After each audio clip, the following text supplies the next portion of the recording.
the occult.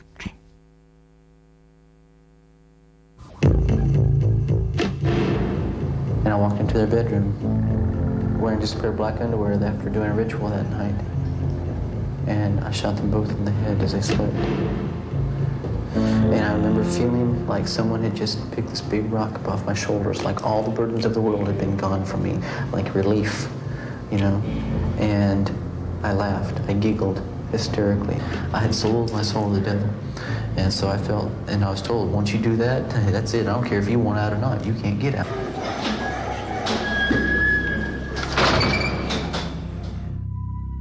The young man you just saw and heard, John Sellers, a friend of mine. His grandfather's a friend of mine. He's on death row in McAlester, Oklahoma. I'll tell you a little bit more about him in just a few moments. He stood at the foot of his mother and stepfather's bed after he had performed a satanic ritual and murdered them. But what we're going to be doing on this particular video for your protection and for the protection of your family is attempting to give you what we call a gestalt, or an overview of the occult, not just Satanism. For there are many people who erroneously believe that the only occult group in the world is Satanism. And true Satanism is an occult. We're not going to be discussing cults, but rather occults. We will be covering in this session together what we call 4 disciplines that relate to the occult. We're going to be discussing history, occult history. We're going to be discussing criminal justice. We will be discussing behavioral science.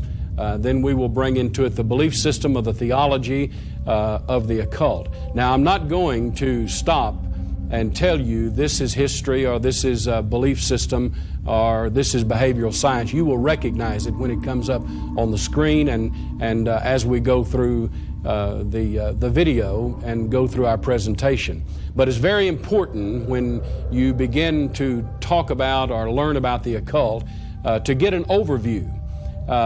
There are things involved in the occult that cannot be explained outside of that which is spiritual. Law enforcement and behavioral science and educators make a mammoth mistake when they separate the spiritual part of the occult from their particular discipline. So I'm going to try to include all of them so you will be able to get a good overview of the subject. There are some things, however, that you need to understand before we get into the very heart and the meat of the subject. Let me explain to you that the Church of Satan, the Temple of Set, the Church of Wicca, which is the Witches International Coven Council Association, Santeria, the Worldwide Church of Satanic Liberation, the Process Church of Final Judgment. Only a few of those we're going to be mentioning in our seminar together, but every one of those groups, occult churches, each one of them are protected by the Constitution of the United States. They have a right to believe what they believe. They have a right to worship the way they want to worship, perform the rituals they want to perform, and they are highly organized. They have computer networks, they have magazines, they have publications, they have membership rosters, they have membership drives. They are highly organized. But what you need to understand is that they are protected by the Constitution, just like your church. If you are a Baptist or Catholic or Methodist or an Assembly of God, whatever church you're affiliated with has a constitutional protection. So do these bizarre occult churches. And then another thing you need to understand is something a little bit about their belief system. On page 25 or 27, I forget exactly which, in the Satanic Bible, there is listed what is known as the 9 Satanic verses. The heart of their belief system is incorporated into the 9 Satanic verses. And I'm not going to go over all of them at this time, but there are 2 of them that you do need to understand in order to understand what we're going to be viewing and talking about over the next couple of hours. Satanic verse number 1 says this: Satan represents indulgence instead of abstinence. Now think about that. Satan represents indulgence instead of abstinence. Now that comes out of an old Crowley philosophy of do what thou wilt, for this is the whole pleasure of man, or the whole purpose of man. Do whatever you want to do. Whatever your senses tell you is all right to do, then it is all right for you to do it. It doesn't make any difference if it violates the law, and this is the very epitome of rebellion. And the Bible tells us in the book of 1 Samuel that rebellion is as the sin of witchcraft. It is anarchy. Whenever a person literally casts aside any restraint to do whatever they want to do, and their belief system tells them that it is all right, then that is anarchy. Another satanic verse that I want you to understand is satanic verse number 7, which simply says, Satan represents man as just another animal. Sometimes better, more often worse than those who walk on four legs, who, because of his divine, spiritual, and intellectual development, has become the most vicious animal of all. You see, Satanists view man as an animal. The value of man is reflected by a copper penny. Often in criminal investigations, we find copper pennies at the scene of a human sacrifice or an animal sacrifice. It represents the value of life. But Satanists view man as nothing more than an animal. Now, they do that for a number of reasons. One reason is because it anesthetizes their conscience. Whenever they are offering a human sacrifice, whether it is a young person, adult, or a child, when they stretch that human sacrifice upon the altar, they are really not viewing a human, but they are rather viewing an animal. And so it anesthetizes their conscience.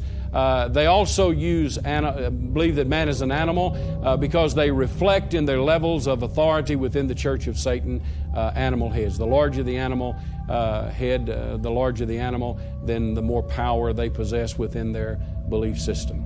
And here is something else that you need to understand before we begin to get to the heart of the teaching.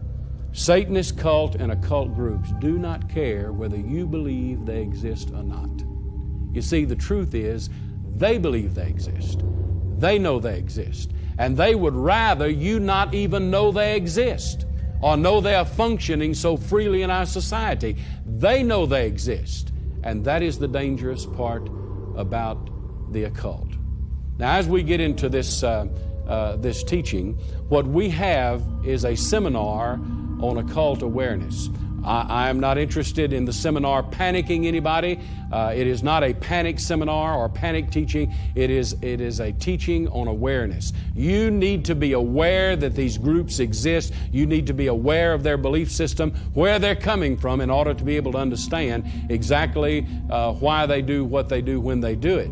This is a seminar really on overt spiritual warfare. When your pastor stands up and preaches on warfare, we talk about that which is on the inside, and Paul the Apostle refers to it in his writings, the battle of the mind and the things I want to do, Paul said I don't do, and the things I ought to be doing I'm not doing. And there's that raging conflict that goes on inside of the believer. Good against evil, the old sin nature warring against the new man. And all of this is warfare, but it is internal warfare. It is covert warfare. But when we begin to talk about the occult and Satanism, we are talking about exposing principalities, powers, rulers of the darkness of this world, and spiritual wickedness in high places that are now manifesting themselves through organized occult churches. No longer, therefore, are principalities and powers and rulers of the darkness of this world and spiritual wickedness in high places abstract. They are tangible, operating through men who are demonically possessed and possess a demonic belief system that are operating through organized churches that have constitutional protection, and they are recruiting our young people.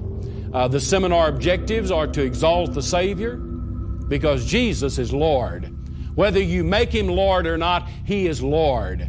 And to expose Satanism through this teaching, we're going to tear the sheet off of Satanism and give you the most brutal picture of some of the most bizarre groups that are operating in the United States of America. And then thirdly, to equip the saints of God When we finish this, we hope that you will be equipped enough to recognize the signs of the occult and recognize the symptoms of them, maybe even in your children. For you see, the understandable enemies of the child of God are the world and the flesh. And when we say that the world is the enemy, we mean the world system. That is anti-God, anti-Bible, anti-Christ, anti-Christian, anti-blood of Jesus, anti-anything that is spiritual, the world system. And you can see that enemy. That enemy of the world is all around you in publications and television and Hollywood and crime and punishment. And you see it all around you. It is tangible. The flesh, you know that you are your own worst enemy. Often we say that Satan is the worst enemy of man. You are your own worst enemy. The flesh, the old sin nature of man, is the worst enemy. But the mysterious, invisible enemy of man, enemy of the child of God, is the devil. And Satan is operating through people with his intent and his goal to steal, kill, and to destroy. You see, if he can steal your attention, if he can capture your attention and divert you, distract you from Christ, anything that distracts from Christ is of the occult. Whether it is a patron saint, a statue, whether it is a building, whether it is a book, anything that will distract you from Jesus Christ, the Son of the living God, is of the occult, because the devil wants to steal your attention. He wants to kill your spiritual senses. He wants to make you spiritually insensitive to the things of God and the reality of God. He wants to destroy your life, your influence, and your relationship. And the devil is doing more now to destroy the relationship of the family through the occult than any other medium he has. With that in mind, we're going to go to probably the oldest, the most authentic symbol of Satanism that I have been able to come up with in my 15 years of research. What you're now looking at on the screen is Baphomet,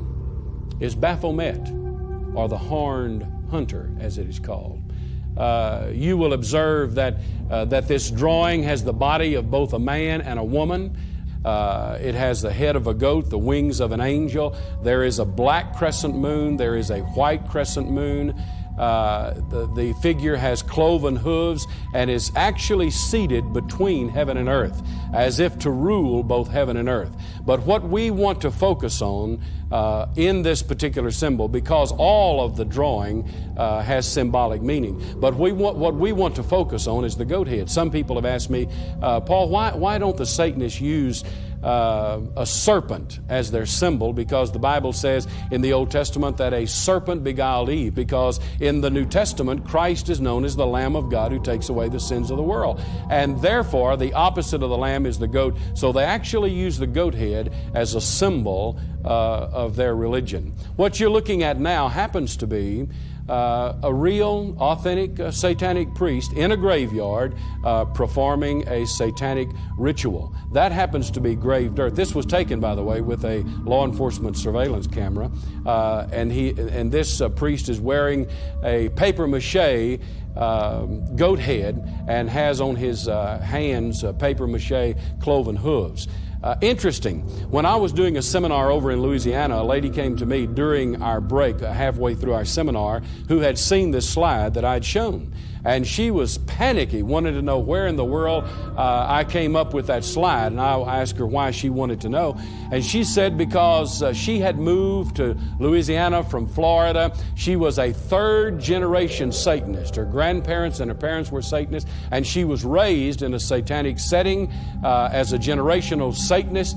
And she had developed MPD as a defense mechanism, and she was in treatment and trying to get her daughter out of it. And she went through the whole story, of the whole bizarre story of her involvement from childhood in the occult and in Satanism. And she said, the picture you showed on the screen looked exactly like my high priest. I assured her that this did not come from Florida. However, it is typical of some of the rituals that the high priests are involved in. We're going to identify the groups. One of the first things I want to do is to try to tell you and share with you who these people are and a little bit about what they believe. What you're now looking at on the screen is a man by the name of Aleister Crowley. He was born in England in 1875 into a Plymouth Brethren family. His father, as a matter of fact, was a Plymouth Brethren minister of the gospel. His mother was a very fine Christian. But when he was very young, he rebelled against the teaching of his mother and his father and embraced the religions of the dark side, as he chose to call it. He went to the library and checked out books, studied until he became very proficient. His mother, when he was very young, because of his bizarre lifestyle, started calling him the Beast, and that nickname, the Beast, followed him for the rest of his life. But then he became a leader in the occult that was known as the OTO and the Order of the Golden Dawn in England. He is a priest here in this picture performing a ritual. He began writing books. As the leader of this particular cult, he began writing books, and one of the most famous books he wrote was Magic, M-A-G-I-C-K, spelled with a K, in theory and in practice, which became a bestseller all over Europe. This book became sort of a guidebook or a primer for occult belief and practices all over Europe. Now, in 1945, I believe it was, he came to the United States of America and brought this book with him, and it became a bestseller in America. The man died a raving maniac, not even able to pronounce his own name, in 1947. But what you need to understand is the writings in this book lived on. They had a profound, penetrating effect on the occult movement in the United States of America. The book you're looking at, with all of its markings in it and all of its notes in it, belonged to this young man. Berkowitz, the son of Sam Killer. When he was captured by the police after his crime spree, he admitted that he was a disciple of Aleister Crowley, and said himself that his philosophy was do what thou wilt, for this is the whole purpose of man. And he committed his crimes based upon the Crowley philosophy. Over his bed, when he was finally arrested, he had taken the occult symbols, some of the occult symbols, out of Aleister Crowley's writings and made them into a collage, and adopted even some of the names that were associated with the writings of Aleister Crowley, and put them around the collage so that it would be a constant reminder of his identification with the occult. So Aleister Crowley died, but his writings did not die. Something very interesting, in 1967, April the 30th, 1967, in a house in San Francisco, California, a man by the name of Anton LaVey, who was a disciple of Aleister Crowley, established what is known as the First Church of Satan. Now, up until that time, there had never been an organized Church of Satan. But this man, and tell you just a little bit about his background, when he began the First Church of Satan, he was actually a police photographer, rather brilliant in his field, but he had studied the occult and had studied many of the writings of Aleister Crowley, and he incorporated them into a seminar. And when he was teaching a seminar one night, a police captain left the seminar and just in passing said, "You have enough information to establish your own church." And so he did. He established the First Church of Satan. And the slide you're now looking at is this man who is the high priest and head of the Church of Satan. You also will see in the slide the papier-mâché animal head, which covers the head of his daughter. His daughter is second in command in the Church of Satan, and the size of the animal head actually reflects her authority within the Church of Satan. This is their seal. The seal of the Church of Satan is an upside-down star. Now remember, in the Bible, there was a star that marked the birthplace of Christ. So this is a mockery of that star. It is upside down, and inside of that star, upside down star, is a goat head. The horns and the whiskers and the chin. In the circle, in the outer circle, there are occult markings. But this is the church seal. This is not a pentagram, but the seal of the Church of Satan. This is the high priest himself with a coffin to the left, where he is actually performing a ritual, or rather presiding over a ritual. This is an interesting picture of Mr. LeVay, who is on a lecture tour. You notice he has on a clerical collar around his neck. Of course, the red that you see is the seal of the Church of Satan, but the clerical collar. Now, why in the world would this man wear a clerical collar if he is a priest, a high priest of the Church of Satan? Very simple. Universally, the clerical collar has come to mean to the public a man who speaks for God. Therefore, whenever he puts on this clerical collar, it has a disarming effect. And he becomes more acceptable to a vulnerable public who is looking for something they don't know what they're looking for, and he can easily sweep them into his belief system and into his first church of Satan. These are some of his priests, and if you will notice in this particular slide, they have on the animal heads.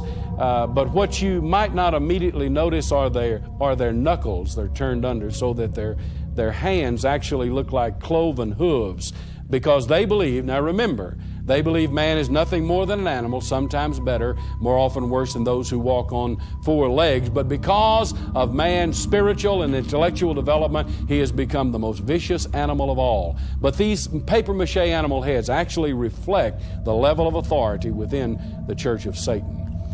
It has great influence through their Bible. The book you're now looking at was written by Anton LaVey, the Satanic Bible. This one is the Satanic Ritual book, which is a companion to the Bible. This is probably the most dangerous book I've ever read. So dangerous that a prison warden, year before last, made the statement in a court trial because a prisoner had petitioned the court.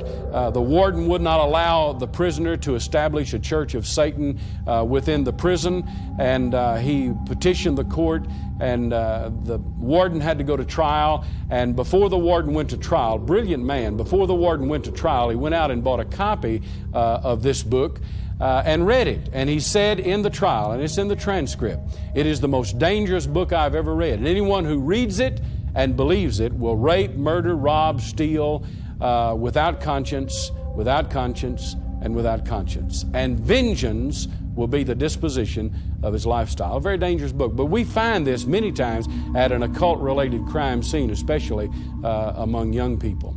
There are many churches of Satan all over the United States. There's a large church of Satan in Fort Worth, Texas, where Channel 4, I believe it was, asked them to allow them to film one of their rituals a couple of years ago during Halloween. And this reporter was not allowed to film the ritual except in the dark. But he actually got to interview two young ladies after the ritual was over. He asked them this question: why are you Satanist? Both of these young ladies answered his question like this: we used to be Christians, but it's a whole lot more fun being Satanist.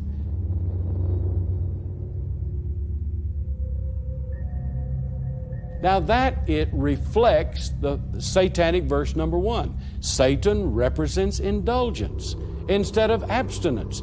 Do whatever you want to do. If you're gonna have fun, then do it, and it is all right, because it falls within the parameters of the belief system of the Church of Satan. This is Death Row in McAllister, Oklahoma, where this young man lives. You saw him at the beginning of the presentation, Sean Sellers. Sean, very young, 7, 8 years old. His mother hired a babysitter to take care of him while they were gone. His mother and stepfather were gone. His mother did not know that the babysitter was a witch. She brought her books of witchcraft over to the house. She read them to Sean, and Sean became extremely fascinated by this. When the mother found out, she got rid of the babysitter and hired someone else, but the damage was done. So Sean went to the library when he was only 12, 13 years old and checked books out on Satanism and witchcraft and the occult and religions of the dark side and began to study them. He became involved in Dungeons and Dragons. He became involved in some little minor rituals with dolls and so forth, and began gradually getting deeper and deeper into Satanism until finally he even set up an altar in his room. He became a self-styled satanic priest. He gathered about him 7 young people from his high school. They would go out in the woods and perform rituals. And one day he told them that he had broken all the commandments but one, thou shalt not kill. And so he and another young man went out and murdered a convenience store clerk.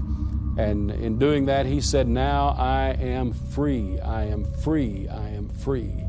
And he wasn't caught for that crime. But then, after performing a ritual a couple of months later, in front of this altar that you're now looking at, you can see the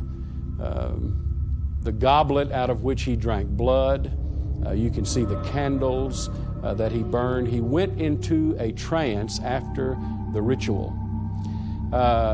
And when he woke up out of the trance, he walked into the bedroom of his mother and his stepfather, stood at the foot of the bed, and murdered both of them while they were asleep, and laughed and giggled as the blood splashed over his body. Then he went in and took a shower, changed clothes, went and told his friends what he had done. 2 days later, he was arrested for the homicide, and he is now on death row in McAlester, Oklahoma. However, I will tell you that when he was put in jail, he found a Bible and he began reading that Bible, and the Lord Jesus Christ came into his life, and he's transformed. He's a fine Christian. He writes young people from death row and tries to help them come out of the occult and prevent them from getting involved in the occult. Now, I'm going to tell you that greater is he that is in you than he that is in the world if you're a child of God. And God has the power to deliver people from the occult and from Satanism. However, I must admit that his conversion experience does not cancel out the crime he committed. You can't bring dead bodies back. What a horrible crime he committed, and he's on death row because of it. Satanism, the doctrine of the teaching of Satanism, became so pervasive in California that it penetrated the Hollywood scene. Here you see Jane Mansfield. This is not a film, by the way. This is not a movie. This is Jane Mansfield, who is actually participating in a ritual, and she's drinking blood from the hands of Anton LaVey, the founder of the First Church of Satan. She was deeply involved in the Church of Satan and was a very close friend of Anton LaVey.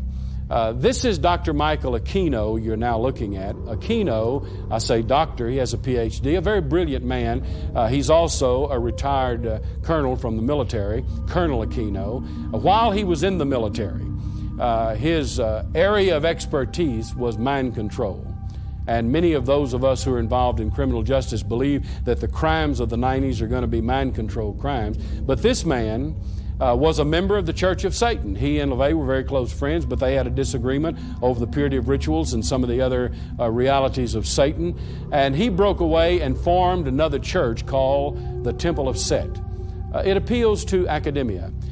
He's a brilliant man, and he has a Bible that he calls his crystal tablets that is very lengthy and very decisive, and he appeals to a wealthy, intellectual, sophisticated group of people. Most of the time, when you find a temple of Set, it will be in a town where there is a large university or a large college. But his thing in the occult, and he does worship Satan. His belief system basically is the same as the Church of Satan. It is just another satanic church. The man you're looking at now in the top part of your screen is Robert de Grimston. This man is the founder of the Process Church of Final Judgment, a bizarre group. They actually believe that Jesus and Satan are brothers. one representing good, the other representing evil, and that Christ pronounces judgment, but Satan actually carries out the judgment for him. They believe that when Christ comes a second time, Satan is going to come with him, and they're going to sit upon dual thrones and rule in the earth together. That's one part of their beliefs. Another part of their belief system is that the only way this corrupt world is ever going to be purified is with a bloodbath of insignificant people. Insignificant people include those who are not a part of the chosen, that is, their group. And people need to be slaughtered, not just killed, but slaughtered, and their blood drained from their body and poured into the dirt, the earth. And when enough blood of human beings has been soaked up by the earth, then the earth is going to be purified. That belief system is what influenced this man, Charles Manson, who was a member of the Process Church of Final Judgment. As my understanding, he still is a member of the Process Church of Final Judgment. And those who are involved in the Process Church of Final Judgment say that when he gets out of prison, he is going to become their Messiah. Now, folks, I don't know about you, but it makes my blood run just a little bit cold to think that anyone so demonically possessed as this man could be the head of any belief system, any church that has such profound constitutional protection. These are Santerias, Santeria priest. Santeria is a mixture in their belief system of Palamiambe, voodoo, witchcraft, black magic, and Catholicism. They believe in pronouncing curses. They use voodoo dolls to represent human beings so they can pronounce a curse on them. You say, well, Paul, does that work? And I'm telling you, yes, it does work. The powers of darkness can work and do work. And they have ways, if they do not work supernaturally, they have ways of seeing to it that they do work. But they pronounce curses on people. And they use voodoo dolls, nail them to the wall, and put sticks in the area of their heart so they will die. The slide you're looking at has a huge animal heart and a voodoo doll, and the animal heart represents a human heart where they're pronouncing a curse on someone. They believe in Satan. This particular Santeria priest is wearing a papier-mâché goat head that is the supreme symbol of Satanism. And there, of course, is a voodoo doll in front of him. One of the bizarre things about Santeria, and we call Santeria in criminal justice, they are known as a blood cult and they are known as a drug cult. But their belief system is so bizarre, though they believe in Satan, these skulls that you see painted different colors and with different designs represent 600 different deities that the Santeria Church actually worships. Now, Santeria was made famous in America and around the world by the Matamoros incident. Mark Kilroy, who was a student at Texas A&M University on spring break, went down to Matamoros for spring break and was abducted by the Santeria Church. They were looking for someone to use as a part of a ritual or human sacrifice. And they inadvertently chose Mark Kilroy, a young man, handsome young man. I know his mother and dad, Jim and Helen, who are doing a fine job in trying to combat drug abuse in America.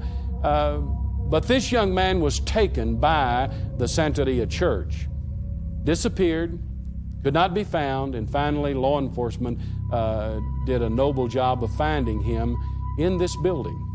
Or I might say what was left of him in this building. And when they finally started examining and investigating the site, they dug up 12 other bodies that the Santerias had used parts of their body in some of their rituals. And I say parts of their bodies because only certain parts of the body to Santeria is sacred. For example, the thigh bone is they consider to be the most spiritual part of the body. And they will often kill someone just to get the thigh bone to use in their rituals, or they'll dig up a grave to get a particular body part to use in some of their rituals. But Santeria is a growing phenomenon in America, and they appeal to a very exclusive class of people in the United States. This happens to be the cauldron that was found at the site in Santeria. in Matamoros, the Santeria group. Inside of this cauldron, there was human blood, there was feces, human feces, there was a brain, there were parts of human thigh bones, and they call this a cauldron. And they believe, the Santerias believe, that inside of this cauldron is all of the wisdom of the Santero and or the high priest. And when they cook it and melt it all down and they get it all together and it cools off, then they drink it because they believe that it makes them invincible, and they are actually consuming the wisdom of the high priest and the Santero, part of their belief system. This is a Wiccan high priestess. Wicca. So many things I could say about the Church of Wicca. The Witches International Coven Council. There are Alexandrian, Gardenian, historical, traditional Wiccans. I guess if I described Wicca in just a phrase, it would be levels of consciousness, for they believe in levels of consciousness. Also, they are both esoteric and pantheistic in their belief system. They believe in Mother Goddess, which is nature, and they also believe in the Horn Hunter. Mother Goddess, they use natural herbs and spices in their rituals, even in some of their sacraments. In some of their sacramental rituals, they use natural herbs and spices. You've heard people say, well, there's nothing wrong with Wicca because they believe in white magic. They don't believe in black magic, and people try to distinguish between white magic and black magic. But let me tell you something. According to the Word of God, there is only one kind of magic, and that is black magic. Do not be deceived, and do not allow your children to be deceived by believing that there is any such thing at all as white magic or good magic, as it is called. But they observe rituals.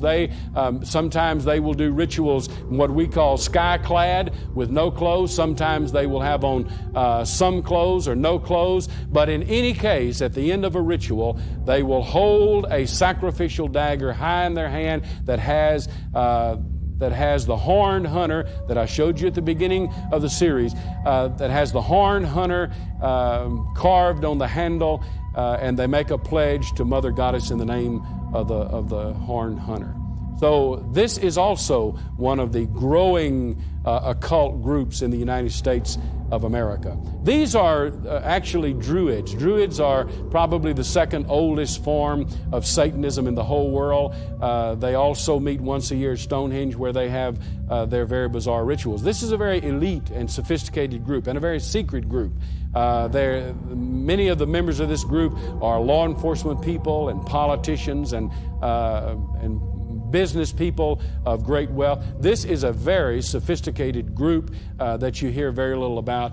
Although they're very prominent in Europe, they're also very powerful in the United States. The Worldwide Church of Satanic Liberation, the man you're looking at on the screen right now, happens to be Paul Valentine, the founder of the Worldwide Church of Satanic Liberation. He believes in Satan as God, and he tries to say that Satan is merely symbolic of his belief system, but he actually believes that Satan is God. They also believe that Christ is going to return the second time, and they also believe that when he returns, he will probably set up his rule and reign upon the earth, but Satan is going to come back with him. This is a 1 page out of an 8-page membership application they mailed out a couple of years ago to about 10 million people, and they received back in the mail applications for 1 million members. What you're looking at now is a scene from a guru or Maharaji lecturing concerning Eastern mysticism. Now, stay with me on this, because I don't want to lose you, and I don't want you to let your mind go to sleep as we think about the 1960s, when the doctrine and the teaching of Eastern mysticism crept into the United States through the Maharajas and the gurus, and literally hundreds and thousands of young people were swept into this belief system. And when they were swept into this belief system, they then began to believe in outer body experiences. They began to believe in channeling. They began to believe in the power of the crystals and the power of the pyramid.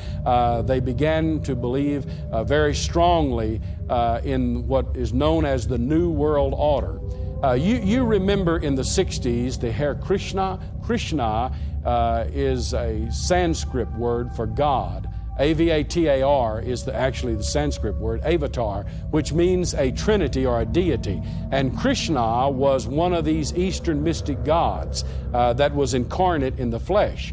And this group recruited hundreds and thousands of our young people into their occult belief system. Now, here's what you need to understand. Many of these young people in the 60s who were swept into this occult belief system of Eastern mysticism are now leaders of the New Age movement that we see establishing what is called the New World Order today.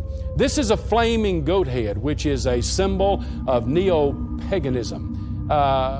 You notice the flames. This is one, by the way, of 4 goat heads that was placed around a high school campus in Arkansas, and someone had broken into the school building and wrote pagan all over the walls. And they thought maybe it was just vandalism, but what the investigation turned up was the fact that a neo-pagan group had actually established themselves in that town, and this was rather notification that they were there, and they were going to begin recruiting young people and other people into their church and into their belief system. Lycanthropy. Lycanthropy is a very bizarre belief system. They believe that the ultimate symbol of the beast that lurks in the sub-basement of the minds of the chosen is the wolf or some other large, vicious animal. It is called wolfery. In Germany, it was first called radio wolf.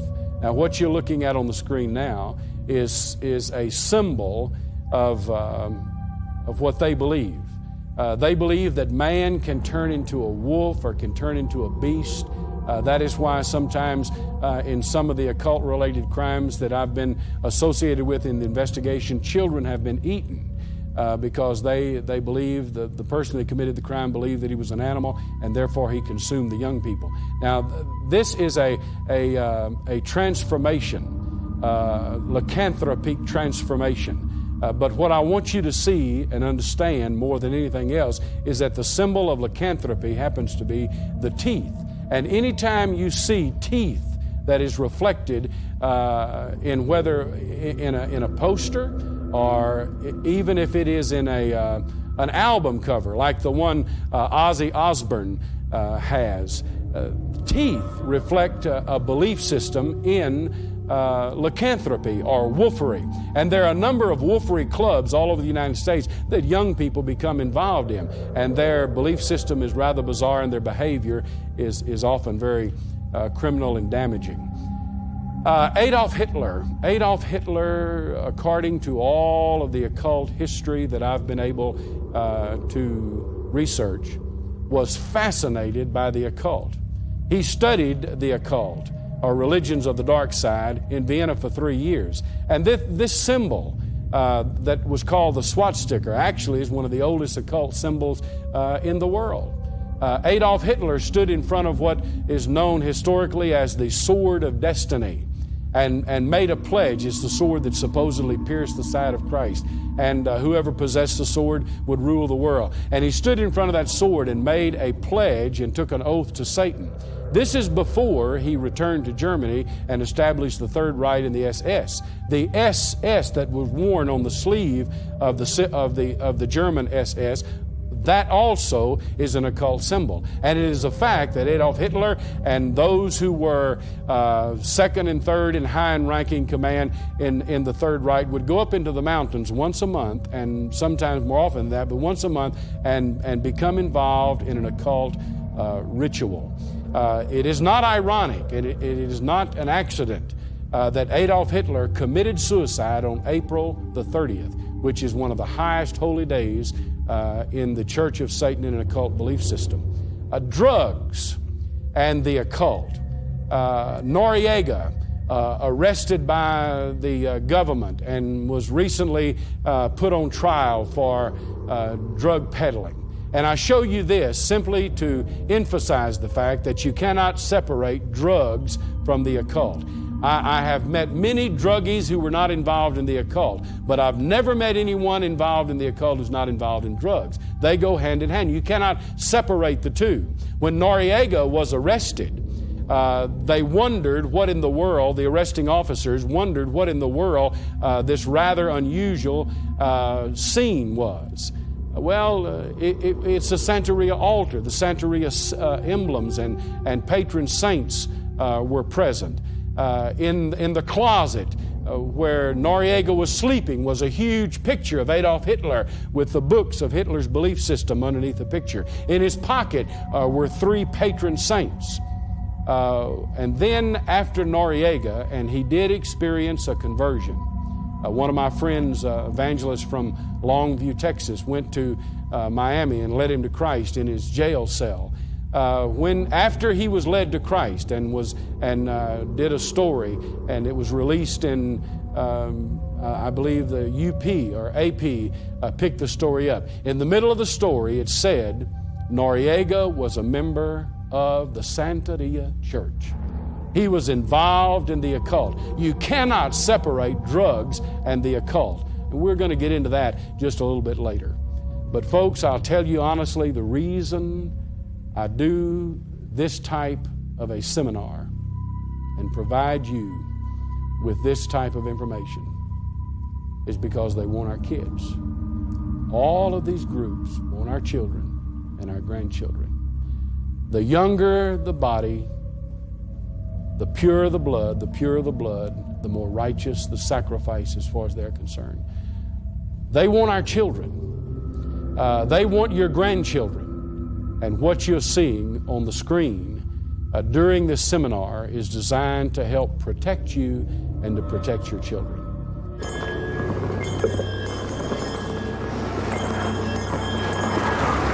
In the name of Satan, ruler of the earth, the king of the world, I command the forces of darkness to bestow their infernal power upon me.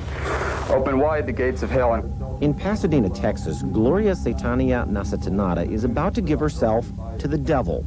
She's being baptized into the Church of Satan. I wanted to because I love Satan and because I want to do his will. Cast off thy white robe of lies and comfort, thy prince revealed as those once began life, undraped and unshamed. You are my indulgence. Come indulge with me. Hail Satan. Hail Satan. We're now going to talk about rituals. And the film you just got through viewing was not a Hollywood production. Those were not Hollywood actors and actresses, but that was a real initiation rite or ritual that was taking place in the Church of Satan in Pasadena, Texas. That was filmed, by the way, by the award-winning Channel 13 news team in Houston, Texas. Before we get into the rituals, let me try to explain to you that there are really 4 levels of Satanism. You have dabblers, you have the religious Satanist, and you have the non-traditional Satanist or the self-styled Satanist, and then the generational. The generational Satanists are those who become involved because of family involvement. The non-traditional are those self-styled who are the ones that commit so many of the crimes you read about in the newspaper and see in the media. The religious Satanists are those who are Satanist or a member of an occult group by religious conviction. But the most dangerous level of all are the fringers and the dabblers. These are the kids, the young people who become involved because of peer pressure, because they're lonely, because they're looking for a role model, because they're looking for a hero, because they're looking for a belief system, something or someone to believe in.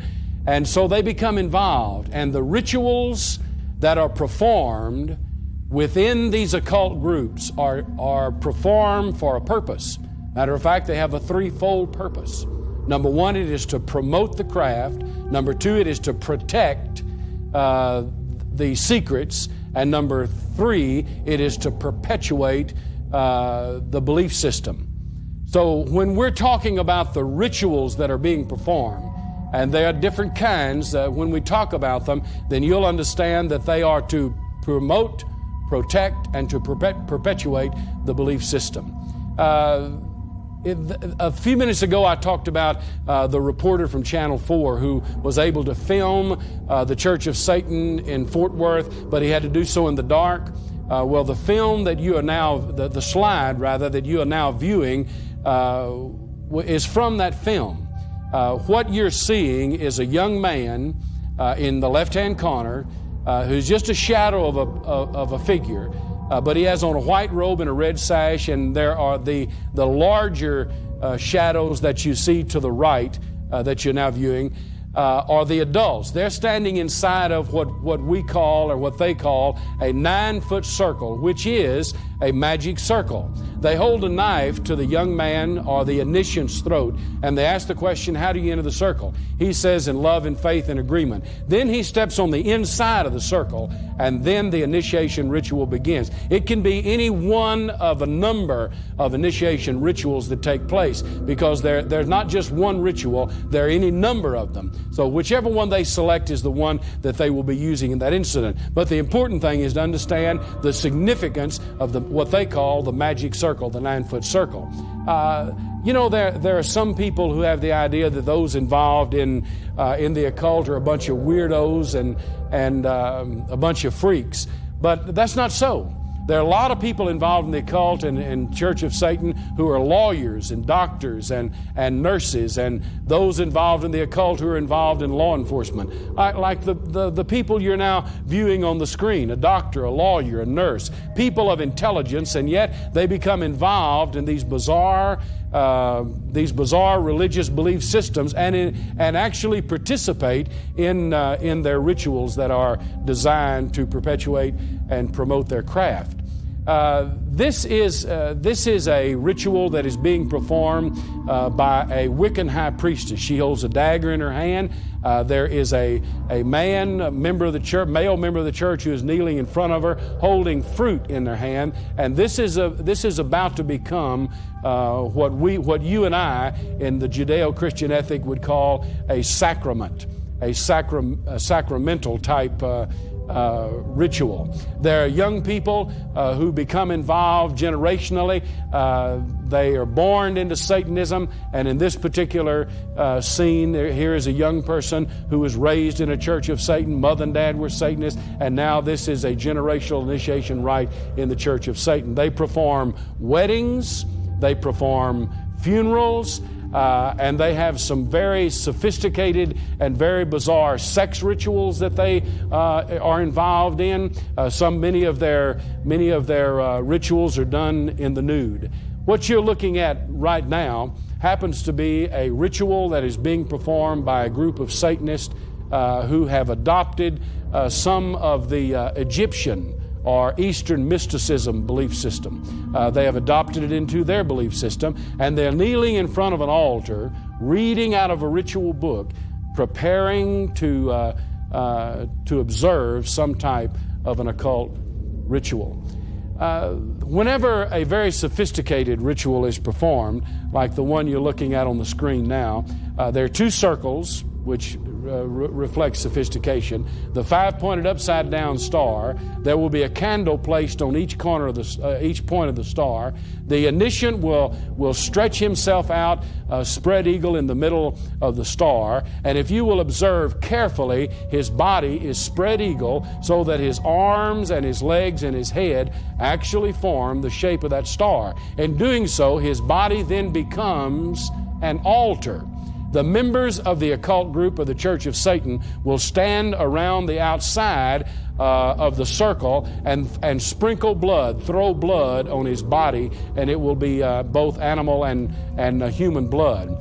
This was taken as a result of an occult-related crime investigation where some drug peddlers were involved in the occult. And as you can see, the circle with the star and with the candles on each point of two of the points of the star.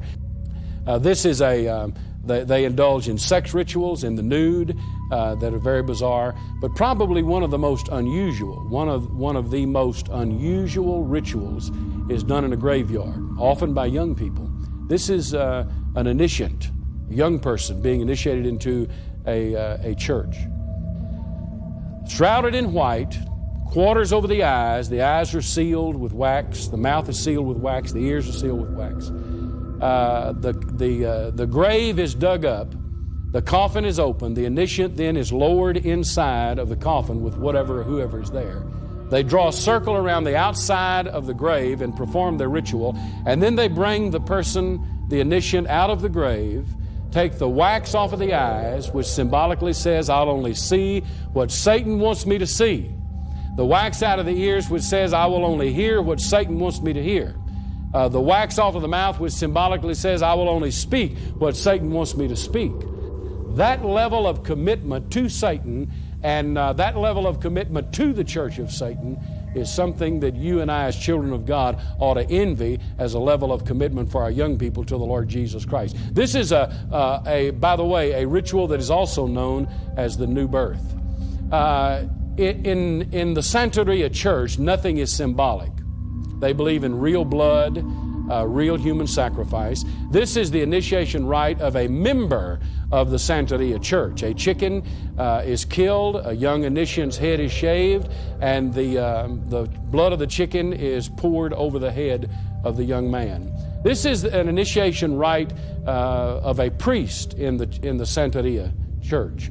The high priest, dressed all in black, with a number of strings around his neck that are actually holding at the end of them Santeria patron saints. In the corner of his mouth there is a whistle. In his hand there is a very sharp knife. There's a dead animal, a huge animal, a horse or cow nailed against the wall. At the bottom there is a young man who is going to be initiated as a Santeria priest. The Santeria high priest will blow the whistle, summoning demonic powers and demonic forces into the room. Those that are members of the Santeria Church standing around in the room will actually clap their hands and chant, summoning demonic powers and demonic forces. And then when the evidence is there of the demonic power and demonic forces, the high priest will take that sharp knife and cut open the stomach of the animal, and all of the entrails of the animal and the blood of the animal will flow down over the body of the young man who is being literally baptized with blood and becoming a Santeria priest. A priest in Santeria, the baptism of blood. Now we're going to talk about sites, where they do what they do when they do them. This is a scene in the hill country, and let me explain to you that normally the Satanists and the occult people like to have seclusion and they like to have privacy when they are organizing a site for their rituals. This was a very sophisticated site. As you can tell, there are two circles, as I pointed out to you before, that indicates sophistication. You can also tell that there are some of the rocks that are higher than the other rocks, and the officer is walking through a clearing that constitutes kind of a doorway. On this particular site, there was both evidence of human blood and animal blood, where there had been both human and animal sacrifice. It had been there a long time. They probably thought that the site would never be discovered because it was so secluded, but it was a major occult-related site. The markings on the rocks around the site indicated that it was indeed a satanic site, with the pentagram and the 666 and the backward crescent moon with the star, all indicating that it was indeed a satanic site. The policeman is standing at the top of a 5-pointed upside-down star pointing to the upside-down cross. Now, this is in a larger town, outside of a larger town, and if you follow the point of that star, if you were on the site and followed the point of that star, this is what you would find at the bottom of it. Where they had performed a ritual, the rocks were in a circle, one rock was removed, and there was a rock left in the middle which indicated there had been an animal sacrifice there. Some people may not think that this is a very significant site, but to me it is, and the reason is because this particular site had a Holy Bible. And they sometimes do take a Holy Bible to a site because they tear the pages out and eat them, swallow them, and then sometime in the course of the ritual, they will actually vomit them up and vomit on the pages of the Bible in order to desecrate the Word of God. All that is left of the animal in this particular sacrifice is just 2 or 3 small pieces, and you can see in the corner here the handmade upside-down cross that was left there. This is a grave that had been disturbed where they had performed a ritual and dug up the corpse in order to get some bones to use in their ritual. This is a site in a large town where they were offering animal sacrifices. This is a site in the country where they were actually peddling drugs, and the drug group was associated with the occult. Even the house they were in had on the door of the garage a huge pentagram. And then on the inside of the house, you could see on the walls the pentagram, the S, which stands for Satan, and the heavy metal posters and that reflect the occult involvement. And this was a drug group in an East Texas town that was involved in the occult, as is often the case. This is one of my least favorite slides. I get a little irate when I look at this because that is a sign of anarchy. The sign of anarchy is a sign of rebellion. And this reflects the attitude of most occult groups. I hate cops. They, as a matter of fact, hate any symbol of authority, whether it is law enforcement or the ministry or the church or whatever it is. These are scenes from some sites on an abandoned road. These caverns of this bridge were used for occult sacrifices and occult rituals. A hexagram, not a Star of David, but a hexagram, that is a Star of David with a circle around it, before known as the Seal of Solomon. Anytime you see a hexagram, you can be relatively sure that there had been a human sacrifice. In another wooded area, only 150 yards from a high school, it was interesting to find this site because the young people from the high school had been using it, we discovered, for a very long time. Over in this corner, there are 3 posts. You see 2 there, and if you followed that further over, you would see another 3rd post. Now, on those 3 posts, they would take this piece of concrete, which is round, and place it, and it would form an altar. On that altar, they would perform both human and animal sacrifices to some degree. This is another closer look at the site. This is the view coming in from the high school. It is almost a very natural entryway, a very beautiful natural entryway that provides a lot of concealment. They will set up sites in large cities where they find an abandoned building. They will often paint a skull, and then in the area of the mouth, they will dig out the wall and make a place where they can burn animals as a sacrifice. And sacrifices are common, whether they are dabblers or whether they are serious Satanists. Sacrifices.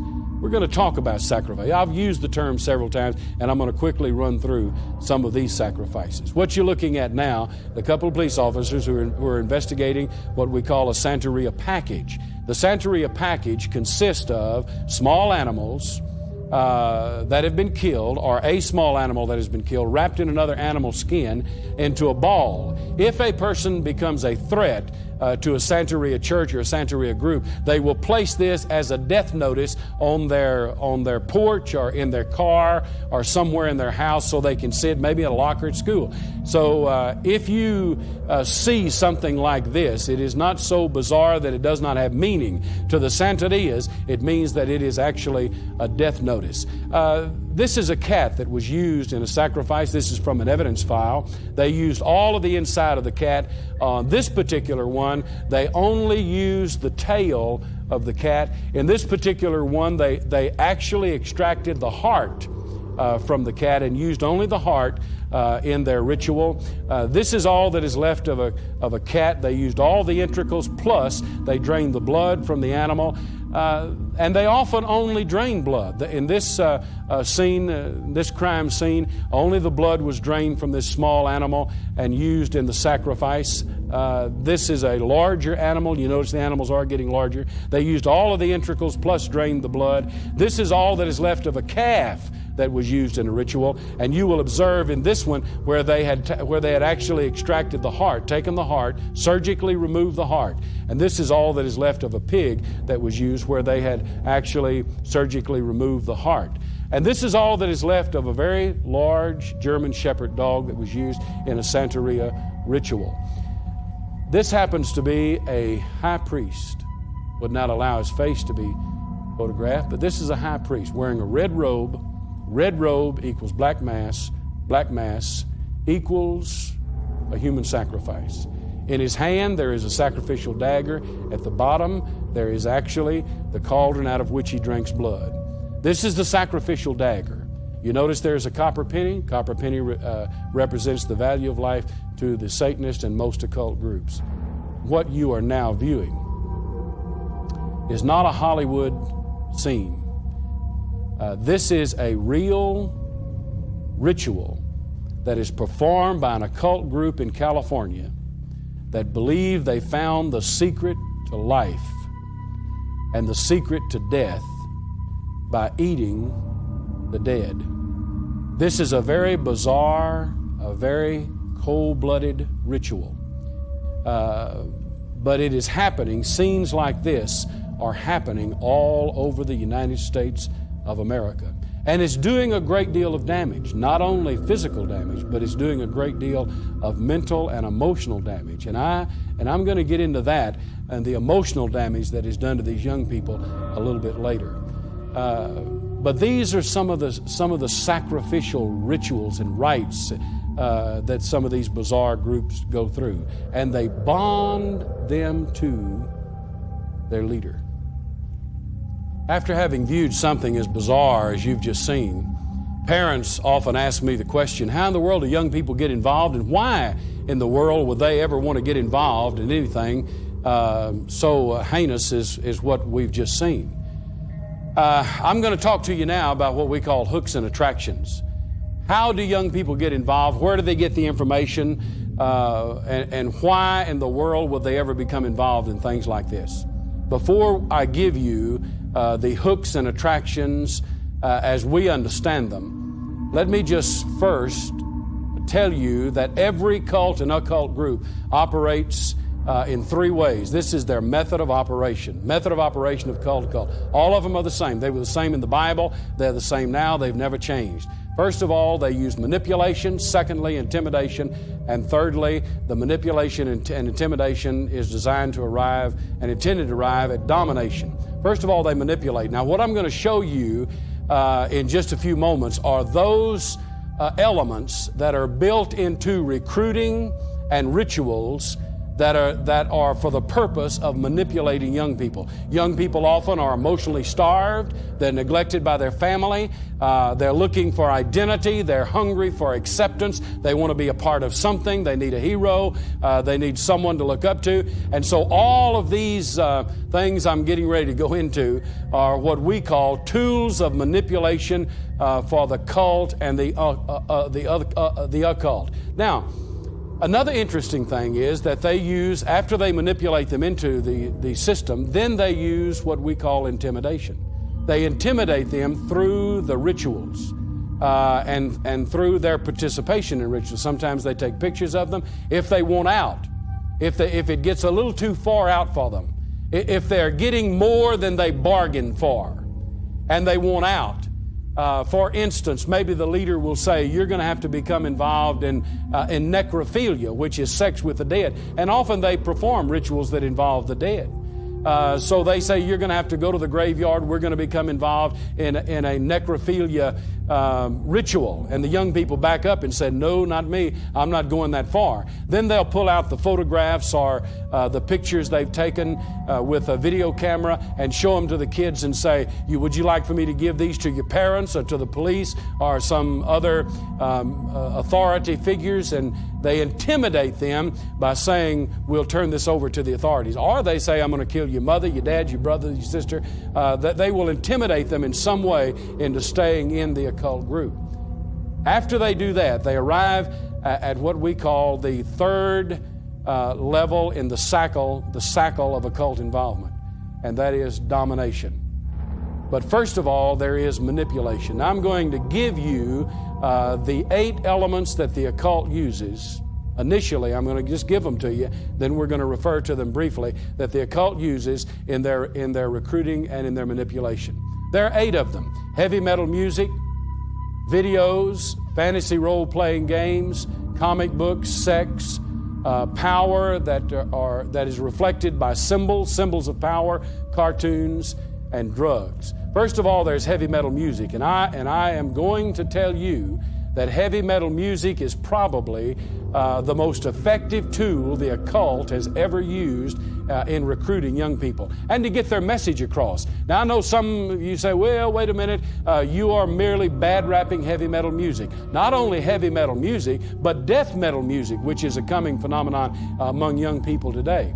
Let me just tell you that I believe that heavy metal music is music from the dark side for 3 reasons. I could give you many, but just 3 reasons. Number 1, because the occult says so. In occult leadership meetings, in strategy meetings, for example, the meeting they had in October of 1990, when they formed their strategy for the 90s, the occult leadership in the Americas and Europe, when they were forming their strategy, they honored heavy metal artists, heavy metal distributors, and heavy metal promoters because they said that your music gets our message out better than any other music. So they have adopted the heavy metal music of the dark side, as their music. And then another reason I believe is because heavy metal artists themselves say that they are Satanists and occult members and involved in not just Satanism, but some other cults. The young artist you're looking at now is involved in voodoo. And then I'm going to give you the third reason a little bit later on. But going to Ozzy Osbourne with his teeth showing and his blazing personality promotes Satanism in more ways than one. Iron Maiden, another group that promotes Satanism. Warfare with their symbols of demons and snakes with demonic heads on them on their album covers. And this particular album cover, notice the question mark on the horse. That is really known, that's an occult symbol, that is really known as the Roman cross, or the cross of Nero, that was originally created in order to cause Christians to question their faith in God and question their faith in the Word of God. Here's a heavy metal artist hanging on a cross with a goat head in mockery of the death of the Lord Jesus Christ. Kiss and Rip now doing concerts together, and this is one of their promotional posters, and at their own admission they say that they are a match made in hell, and I couldn't agree with them more because their music is certainly demonic. Hell Awaits, another fantastic song that is loved and revered by the heavy metal artists, put out by Slayer. This particular album is found in a lot of teenage suicide scenes. Another Slayer album. Wasp is another one of the popular groups that promotes Satanism. Of course, King Diamond, and I, you know what, you've got to give this guy credit because he openly says, I am a Satanist. My music is for Satan, and my concerts are for Satan, and if you don't like it, then don't come to my concerts and don't buy my albums because I am a Satanist. He makes no bones about it. AC/DC are a blood cult. Ozzy Osbourne promotes not only the occult, but he also promotes drugs with the use of some of his posters where it says, just say Ozzy, and down at the bottom it says, and don't take no for an answer. This is a tabloid put out by the heavy metal industry. Wasp, AC/DC, Motley Crue, all identified as blood cults. Venom with the pentagram. Black Sabbath with the demon on the front of the album. Another album cover and that was converted into a poster with a woman hanging on a cross and the demons there. And mother, daddy, grandma, grandpa, how would you like for your daughter to bring this gentleman home for dinner? Now, you laugh about that, but let me tell you something. Did you know that every time they bring his music home, they are bringing him home? You see, the young people are being taught by these heavy metal artists. Their belief system is being pumped into their brain by these heavy metal artists. And somebody's going to teach your children.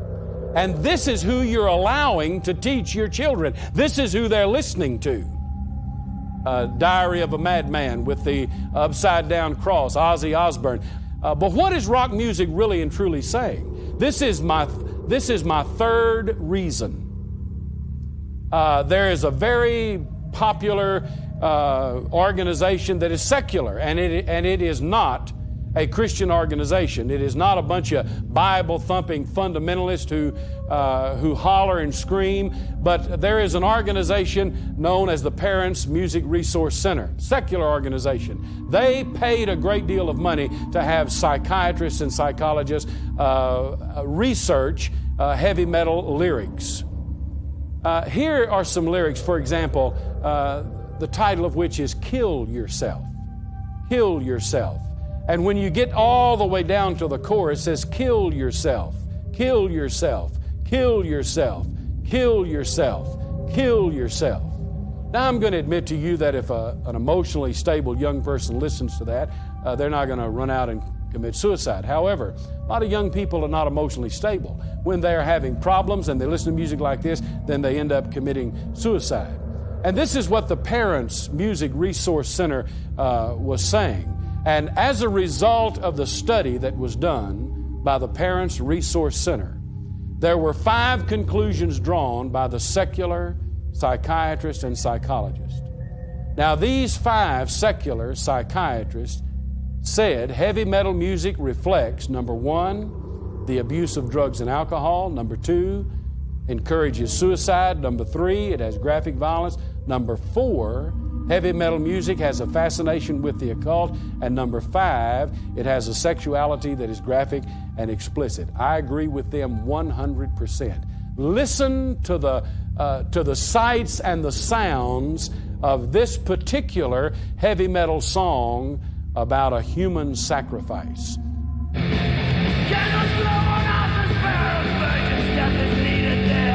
Sacrifice to Lucifer, my master. Bring the chalice, raise the knife. Welcome to my sacrifice. Like the dagger in her breast, I insist. S-A-C-R-I-F-I-C-E. Liquid can light my way. Demons rejoice. Sacrifice. Number 1, heavy metal music. Number 2, books and literature. You do not have to go to an occult bookstore to find books. Most of the books on the occult I buy out of a secular bookstore, right out of a mall. But the young people are fascinated by what they're reading. For instance, the Necronomicon, which is a very popular book among young people. It is a book of the dead. And it is a very frank discussion of the occult and occult belief system. This book, The Witch's Modern Handbook, I picked up in an investigation.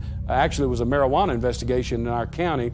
Was given to me by my sheriff, a young man who was in jail, and it still has the paper clips in it. Where the young man had been reading the book and studying it, and the sheriff asked me to read it and analyze it, and I did. And he said, "What do you think the young man's going to do when he gets out of jail?" I said, "He's either going to commit homicide and get involved in necrophilia, or he's going to commit suicide." My sheriff said, "How do you know?" I said, "Because it's in this book." He read it. He's got it all marked up inside of this book.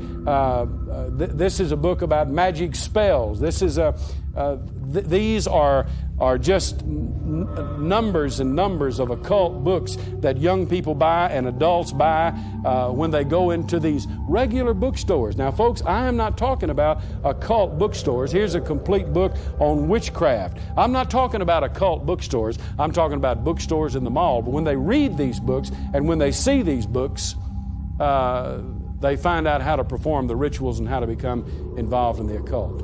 Number 2, they find out through magazines, and the magazines you're now looking at happen to be heavy metal magazines, but they're not the only ones. Here is a rag, you know, the ones you buy in the grocery store, and in the back of it there are classified ads. Look at some of them. Some of them I have marked: astrology and the occult, free voodoo, voodoo spells, holy voodoo, powerful voodoo, free occult literature, occult powers, magic, seeking wealth, occult supplies, the world's largest occult supplier, One Magic. All of these can be ordered, and many of them free of charge by the young people. And so they order this material, and they begin to read about them, and they also order occult paraphernalia from these heavy metal magazines and these rags, and they're very accessible to them even in the bookstores. Comic books.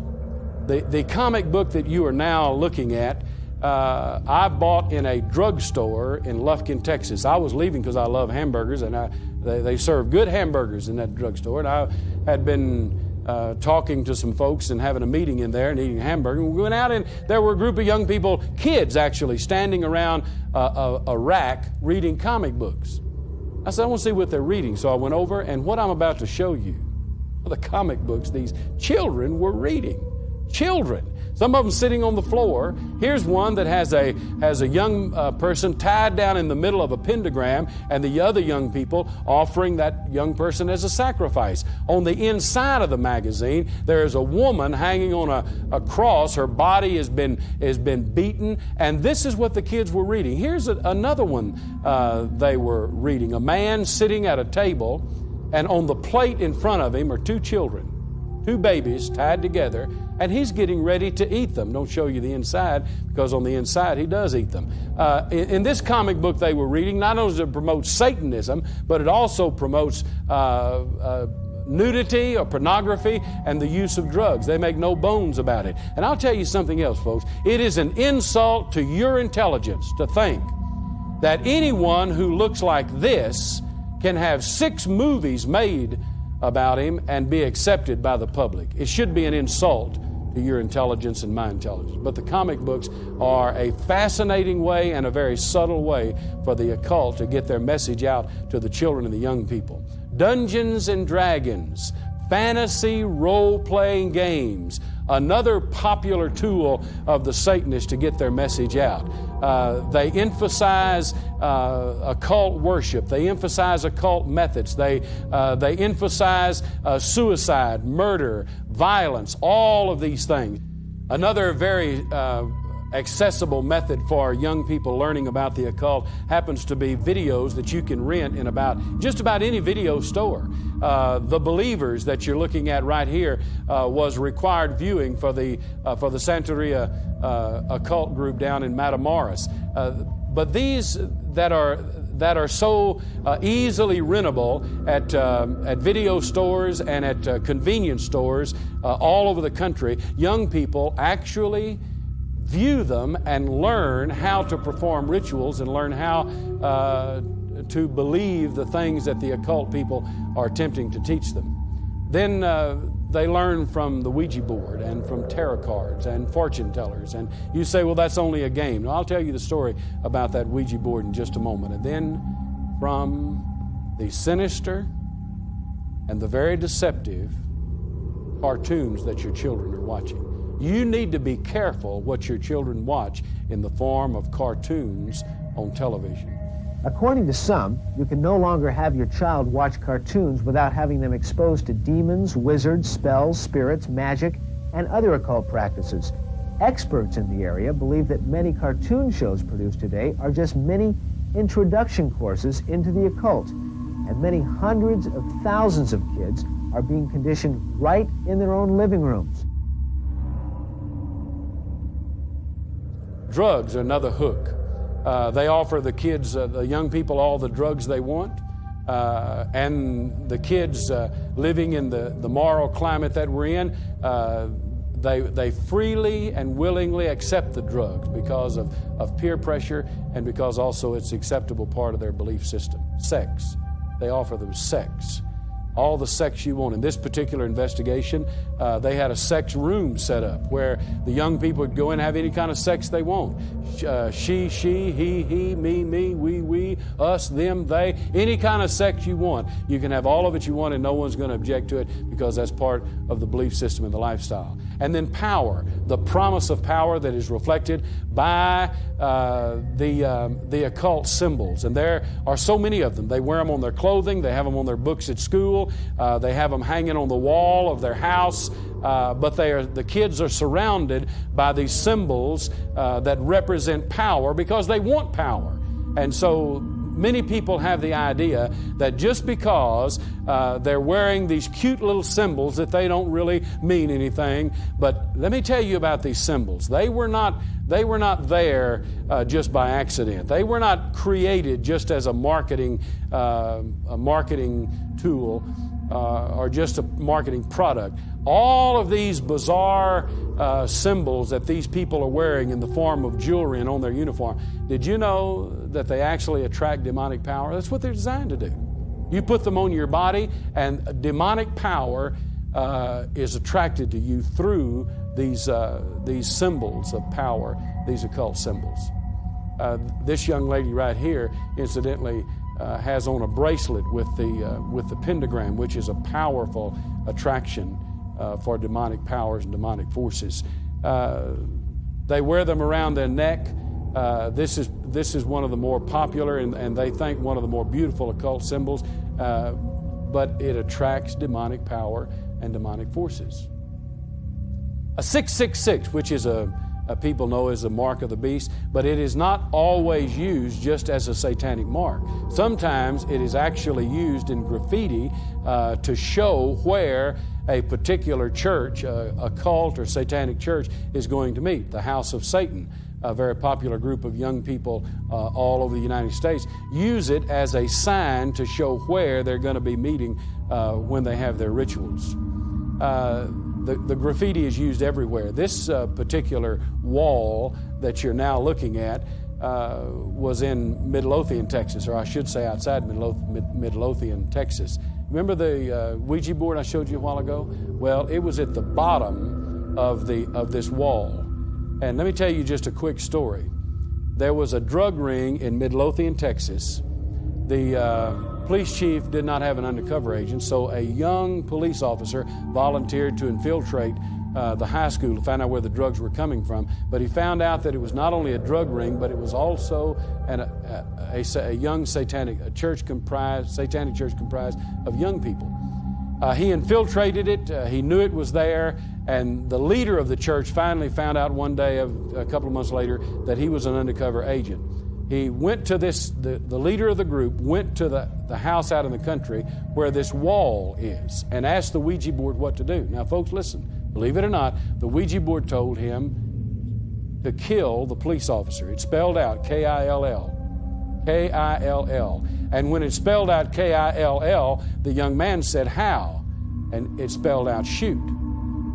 So the young man called the young undercover agent and said, "I'm going to go make a drug buy. You want to go?" Well, naturally he wanted to go, so they picked him up, drove 3 miles out in the country, sat down on the back of a pickup truck, and the young satanic leader said, "Turn on some metal." And when the young police officer Raphael got up to go turn on some heavy metal music they could listen to, the young satanic priest and drug peddler reached into his shirt, pulled out a pistol, shot him.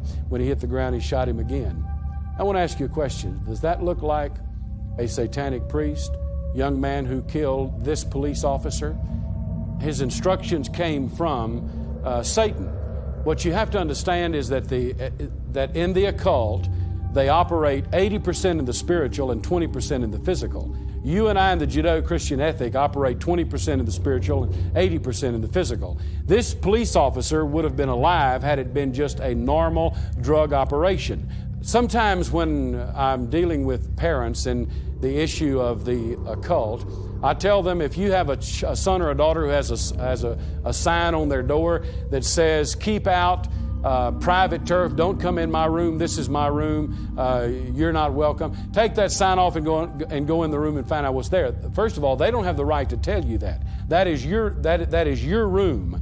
and that is not their room. They're merely using that room. Go in and find out what is there. Then if you find anything unusual, call the sheriff or call the police department. One mother did that after a seminar I was conducting, and she found this ritual robe, and she found this particular mask that is used in a ritual. She found this sacrificial dagger. She found this voodoo doll, and she found this list and painting on the wall. The list you're looking at on the wall at the top is a list of 13 parents with a date out beside each name when they were going to die, and the list at the bottom of the screen is a death pact that the young men had made, that they were going to kill themselves once they had done away with their parents. Well, the sheriff of that county went and got the boy out of school, spent about 3 hours with him, and the young man pulled out of the occult. I'm happy to report that the parents are all still alive, and so are the boys still alive.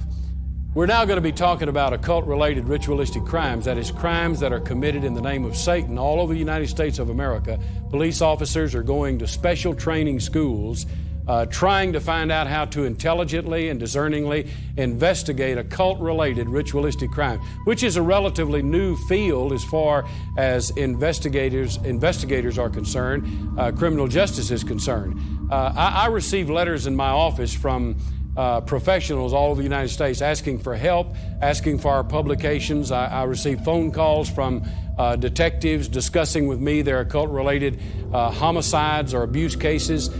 Sheriff's departments contact me to review evidence files to find out what can be used in evidence as in an occult-related abuse case or a homicide case. So all over the United States, there are occult-related crimes. In small towns, in large towns, medium-sized towns, they're everywhere. No community is excluded. That there is a possibility for them to crop up just about anywhere. Of course, one of the most famous cases in the United States, Richard Ramirez, the Night Stalker, who mutilated 13 women, raped them, and then mutilated them, told them while he was raping them that they should scream, "Hail Satan."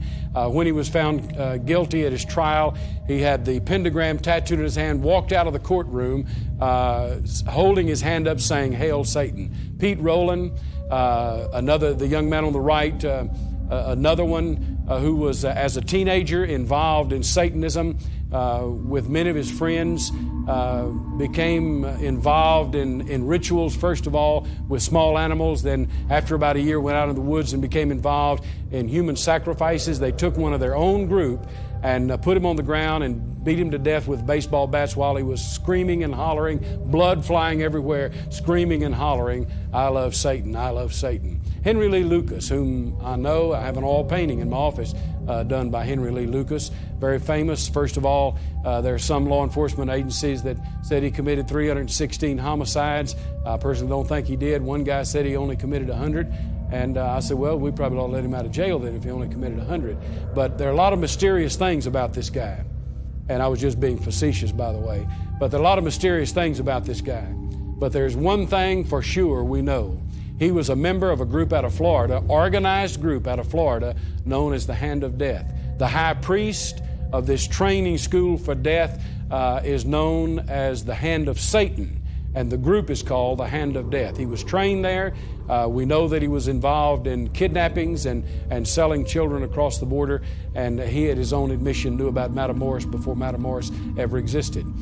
This young man was arrested because he abducted this young lady in a suburb of Chicago. She had ran away from home, was picked up on the streets by the man I just showed you. She became involved in his satanic cult. After a few weeks, she became the sacrifice. They mutilated her body. He cut off her head and then cut down the back of her head and peeled the flesh off, and was going to save her face, the skin off of her face, for a mask in another ritual. Put her head in a Ziploc bag and threw it away, and two ladies found it, took it to the sheriff, and the sheriff traced it back to that house, and that is an ongoing investigation, but it was occult related. She was killed during the process of a ritual. 15-year-old runaway. There are many runaways. This young man, Kenneth, a friend of mine, I visited him in prison. He was known as the Friday the 13th Killer. During his spree, He had been previously involved in any number of occult belief systems, voodoo, witchcraft, any number of belief systems. But he became fascinated with death. He was briefly into Dungeons and Dragons, but the videos, Faces of Death, and some of the other death videos became his teacher.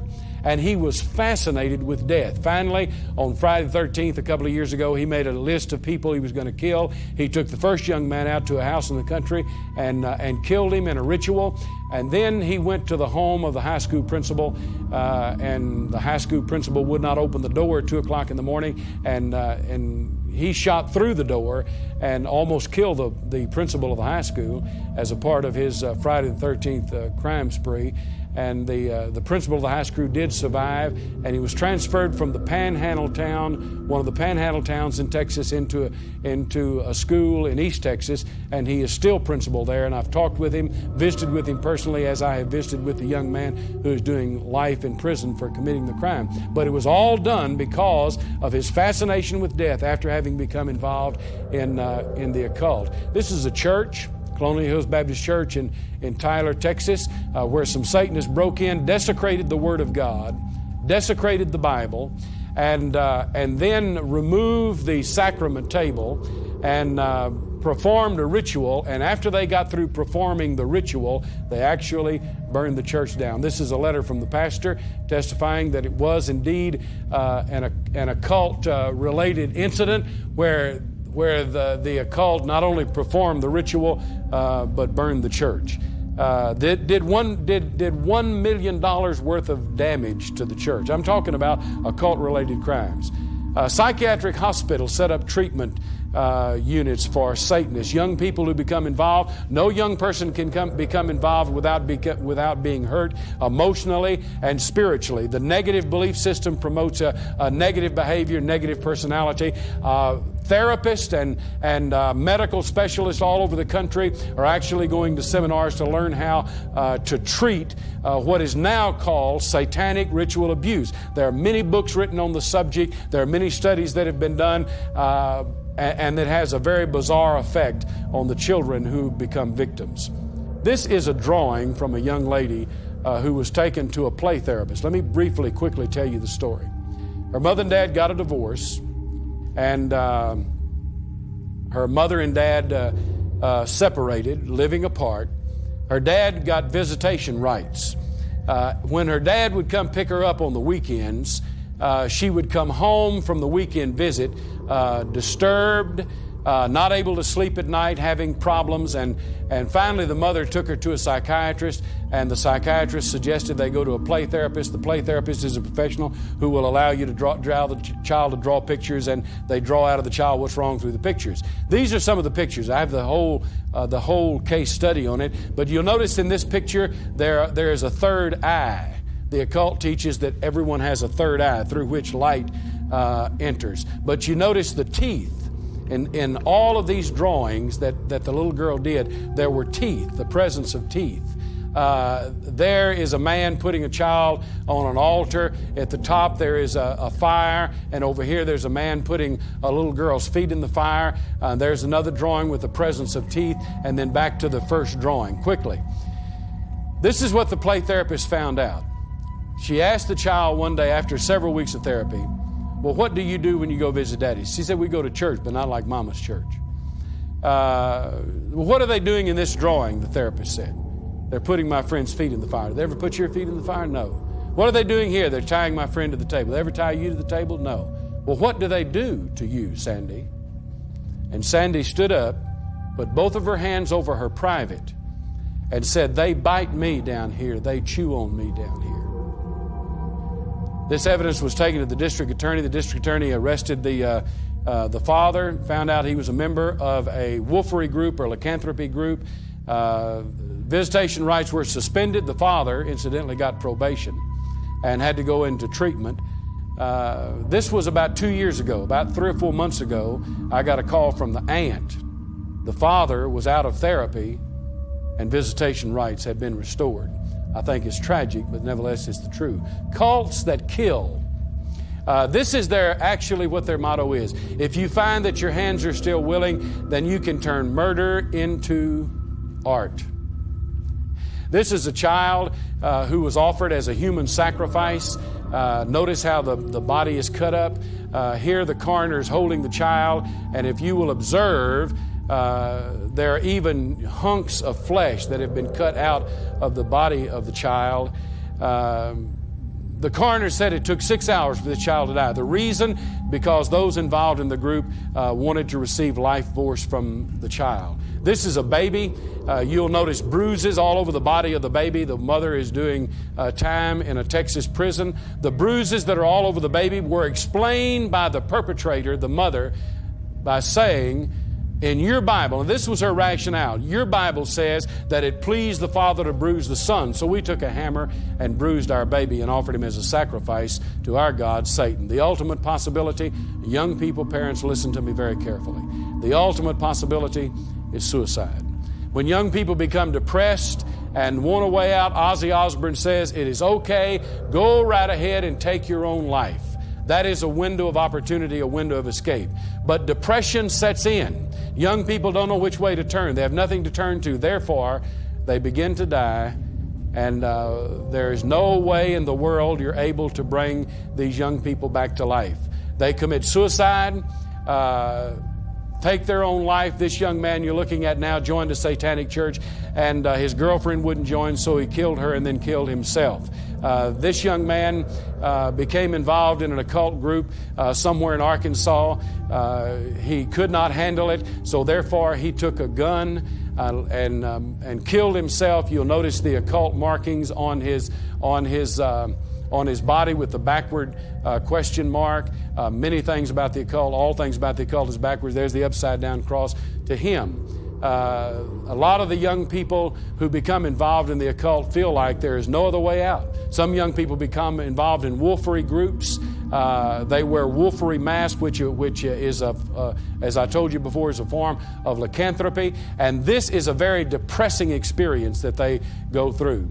This is a suicide note that was written by a young man named Johnny. One day there was a boy named Johnny who was standing in front of the mirror playing his guitar while listening to Hell Awaits from Slayer, when all of a sudden the lights went out, a red glowing face appeared in the mirror. It was the devil. The devil said, Johnny, do you want to be the best guitar player in the world? Johnny said, yes, I do. Then give me your soul, the devil said. Johnny agreed. One day as Johnny later was on tour doing a solo, the red glowing face once again appeared and said, Johnny, it is time to come home. And so Johnny took a pistol and Johnny went home. This is the sleeve from the album I showed you earlier, Hell Awaits by Slayer, which the police incidentally never found, but that was Johnny's own handwriting on the back of his Hell Awaits album. Suicidal tendencies. They tell you that suicide is indeed the answer. Well, this young lady had, a 15-year-old girl, had this prayer of Satan in the front of her notebook. That N-A-T-A-S is Satan spelled backwards. And every morning when she went to school, she prayed this prayer to Satan. Some of you parents are saying, and rightly so, some of you pastors are saying, what can we do? Well, let me give you a quick 5-point program of prevention and protection. Number 1, awareness through knowledge. That this is what you have gone through. You have just seen an overview of the cult, and your first step to protection is being aware that they're there and being aware of knowing what they can do. Number 2, children and parents, you must make Jesus Christ the essential person in your life. He must become the Lord of your life. If He is not Lord, then you are vulnerable to the attack of Satan. Make Him the essential person in your life. Not the heavy metal artist, not the heavy metal music, not the video games, not your friends, but make Jesus Christ the essential person in your life. Let Him be your Lord, your shield, your protector. When He is your Lord, then He can protect you. So parents and children, make Jesus Lord. Number 3, you must understand that parents and grandparents must get involved in the life of their children and their grandchildren. Care about them and communicate with them. You must understand you've got to get involved in the life of your children. Let me ask you a question. Do you know the name of your child's public school teacher? Some of you have never even been to your child's classroom. You've never been to a sports event with your child. You don't get involved in the life of your child. You don't go to church with them. You don't share anything with them at home. You do not get involved in the life of your child. You must get involved. Know who their friends are. Know who their friends are. Do you know their names? Do you know where they live? Do you know what they're doing? You must get involved in the life of your child. You say, well, if I did all that, then they wouldn't consider me their friend, their buddy. You don't understand. I want to be their buddy. I want to be their friend. Let me tell you something, parents. They've got enough friends and buddies at school. What they need is a mama and a daddy who cares enough about them to become deeply involved in their life so that they can feel identified and feel accepted. And then number 4, live a Spirit-controlled life. Your life must be filled with the Holy Spirit. And even as your hand fitting into a glove controls that glove, and the glove becomes under the control of your hand, even so must you be filled with the Spirit of God, so that the Spirit of God can control your life. You only become sensitive to the Spirit of God and the warnings of the Spirit of God and the teachings of the Spirit of God when you become under the control of the Spirit of God. Paul the Apostle said, be filled with the Spirit. It is a command of God that you be filled with the Spirit of God. And then number 5, put on the whole armor of God. You've got to dress for the warfare. Put on the whole armor of God, the girdle of truth, the breastplate of righteousness, put the gospel of peace on your feet, get the shield of faith, the helmet of salvation, the Word of God, and prayer. You need to cover your children with prayer. Pray over your children. Transfer the blessing from yourself and from God to your children. Lay hands on your children and pray for your children. Pray the protection of God. But you put on the whole armor of God. Young people to us, put on the whole armor of God, the girdle of truth, the breastplate of righteousness, the peace of God on your feet, the shield of faith. I mean, put on the whole armor of God and leave it on. One fellow said to me, first thing I do when I get up in the morning, Paul, is put on the whole armor of God. I said, not me. He said, what do you do? I said, I sleep in mine. I don't take any chances. I don't want the devil getting to me even when I'm asleep. Put on the whole armor of God and live in the protection of the armor of God. Because you see, we Christians are at war. Not just covert war, but overt war. The occult wants your children. They, more than anything else in the world, want your children and want your grandchildren.